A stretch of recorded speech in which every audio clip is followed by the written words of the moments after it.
Hello everyone! While leveling through the Shadowlands, exploring the different zones, meeting the different factions, we uncovered that Sire Denathrius is actually in league with the jailer. He sent down a whole bunch of anima into the maw, aiding the imprisoned Eternal One with its release. Long ago, we stood as one to imprison that monster. With the Primus gone, and Denathrius a traitor, our pantheon has been broken, and doom comes for the Shadowlands. There is yet hope. This mortal saved me from the maw, and revealed the Sire's treachery. They aided my forest as well. Their kind has shown great potential. If focused, it could turn the tide in our favor. Agreed. For the good of the Shadowlands, each mortal must choose a covenant. And when our realms have regained their strength, we will stand together against the darkness. It's decision-making time, and in this case, we're going to join the Venthyr in Venthyr. You may question why we are willing to impart our power onto a mortal. Though you are no ordinary mortal, are you? No. You can breach the boundaries of the maw with ease. Something that even the oldest Venthyr are unable to do. That ability alone would make you perfect for my plan. But there is so much more to you, isn't there? It will never be enough to simply defeat Denathrius. We must also break his hold on Revendreth. His grasp on this realm comes from the medallions he created, each containing a fraction of his power, given to subordinates that would obey without question. We must secure these medallions, and with them usher in a new era that would see Revendreth return to its true purpose. I distinctly remember hearing of such a plan many years ago, Renathal. Before the Master's true intentions were known. With Castle Nafria and the threats of Revendreth being our first raid coming up, the Prince and the Venthyr, they make ready to take on the Sire, and we're going to need his gifted medallions to do so. Pride, desire, avarice, envy, dread, dominion, and wrath. To control, harvest, drain, and seize the burdens of the souls delivered to their domain. The Master has forged these medallions of the Harvesters. Let them be the conduits of his will, providing power and the machinations of death to those servants deemed most fitting. May they be instruments of his ever-vigilant force. May they be the fangs by which he feeds upon the sins of the dead. But to get to them and the Master, to have the Venthyr return to their duty of helping souls atone for their sins, saving them from an eternity in the maw, we'll have to empower ourselves, empower our followers, and empower our covenants. First, we pledge ourselves to the Court of Harvesters, regaining the covenant abilities that we used while questing through the zone. Please take your place when you are ready to begin. You stand before the Court of Harvesters, willing and able to accept our gift. Help us return Revendreth to its true purpose. Help us rid this realm of a tyrant whose actions threaten all of reality.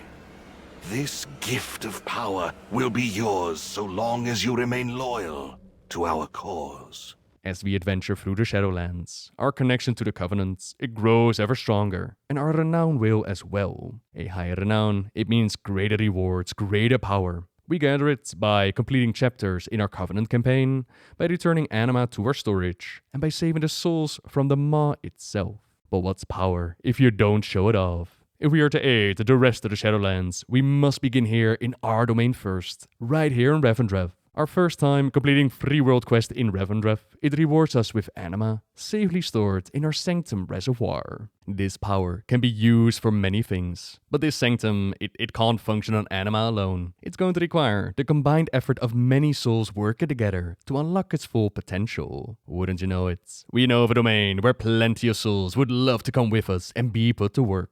Back to the mall we go, where our broker friend Venari helps us out. For a price, of course. With the souls collected, we can start on our first Covenant upgrade. Maybe we'll decide to lay down a transport network for easier travel in the zone.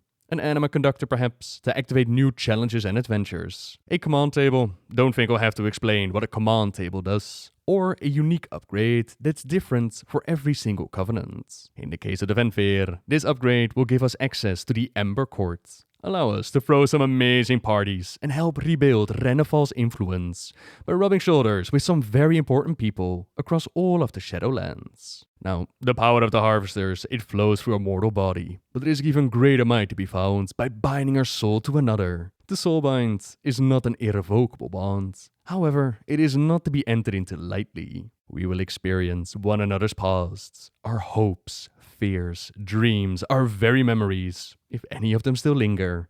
We will become kindred spirits in the truest sense. Once complete, our connection will transcend physical space and make us stronger in more than mere brawn. In our case, our first soulbind is with Najia the Mistblade. Every Naja, please come forward. You will be the first to receive this honor. May her blade serve you well, Maw Walker. Do not look so glum, Draven. You will get your turn soon enough. You are so refreshingly fresh.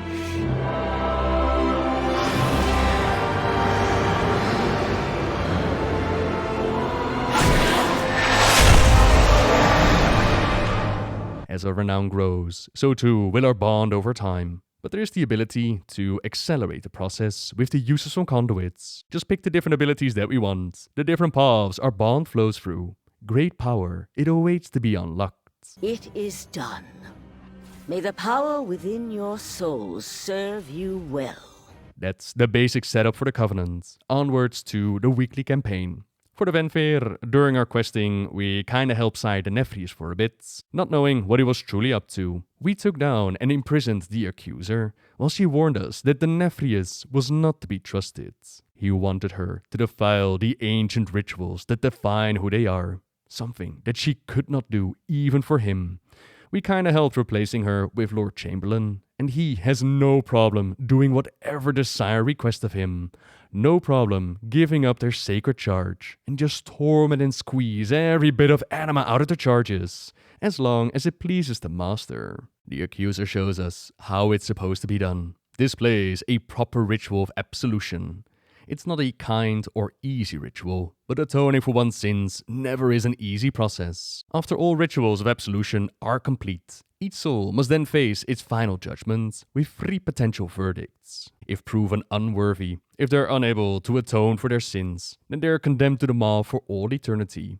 But if fully absolved of its sins, it will either be elevated to a Venthyr, or they can return to the Arbiter to be assigned a new destination within the Shadowlands. It is their most sacred ritual, and one of them is happening right now.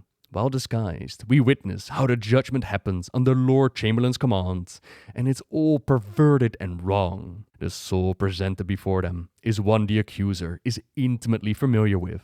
She knows that it has spent millennia atoning for all of their sins, but the others, they condemn it to the maw anyways. A mockery of their sacred ritual. She can't just stand at the sides hidden. Let them do whatever they want. She steps in to sire this soul herself, binding hers to Chronoid Filigri and attests to their worthiness to be made a Venthyr. Their fate and that of the accuser are now the same. Inquisitor Treyan can't undo this even if they want it. Filigri is granted the status of Venthyr, and with it comes their new eternal name, Grezit. But as for you, accuser, I will not forget your vow, or the vulnerability it creates. She sacrificed a lot to save this single soul, and would do so again because it is right. It is their sacred charge. Revendreth might be a realm of penance and torment, but it is done with a purpose beyond just feeding the jailer and the sire. There is a chance at redemption for those willing to take it, and the accuser remembers what they're here for. And she's not the only one either. Despite what we witnessed here, some steadfast Venthyr, they do still remain within these halls. Those who have not forsaken their vocation and carry on with their calling. Archivist Vane is one such as these. The archivists, they maintain strict records of every soul that passes through these halls, or at least they're supposed to. The sin stones of powerful Venthyr, they tend to go missing, like the one of Inquisitor Trajan. He might have stolen it, or someone could be hoarding it as blackmail. Either way, we need to gather some Sinstone records from the cryptophilers in the area. With it, he'll be able to complete his archives, and we'll get any Sinstone that we need. Then we just need someone to use the Sinstone, like we did when we fought against the Accuser. Our old friend Tamil will be perfect for the job, and thankfully, Cryptkeeper Kasir, he holds no grudges about that time that we kicked the crap out of him. But he can't give us Tamil though. The Lord Chamberlain deemed Tamil a threat to his control.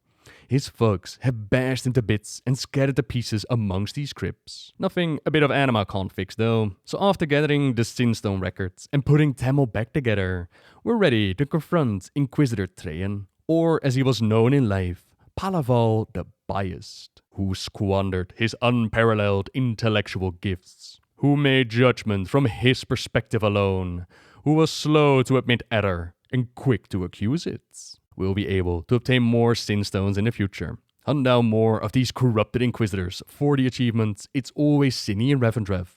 For now though, a significant threat to the Accuser has been taken care of, and good old Grezit joins us at Sinfall. Now, I'm not entirely sure if story-wise this quest is supposed to be available yet, but it is available in-game. Lord Chamberlain, he is the end boss for the Halls of Atonement dungeon, and while the other Harvesters of Sin, they might be converted to our cause, his medallion must be taken by force. With allies at our side, we venture through the corrupted, twisted halls until the Lord Chamberlain falls, and the Medallion of Pride is taken back to our base at Sinfall. Pride. Of all the sins a soul can be burdened with, pride is the most delicious. It presents the greatest challenge when trying to exsanguinate this burden from the souls that are sent to us.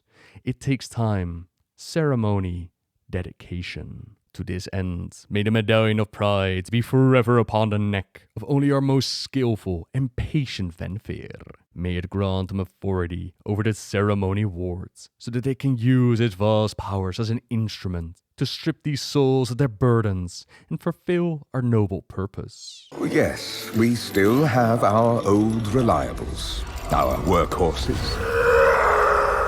And that brings us to the end of week 1 for our Covenant campaign. Thank you very much for watching, everyone. Subscribe if you like my videos. Leave a like if you enjoyed this one. And until next time, see ya!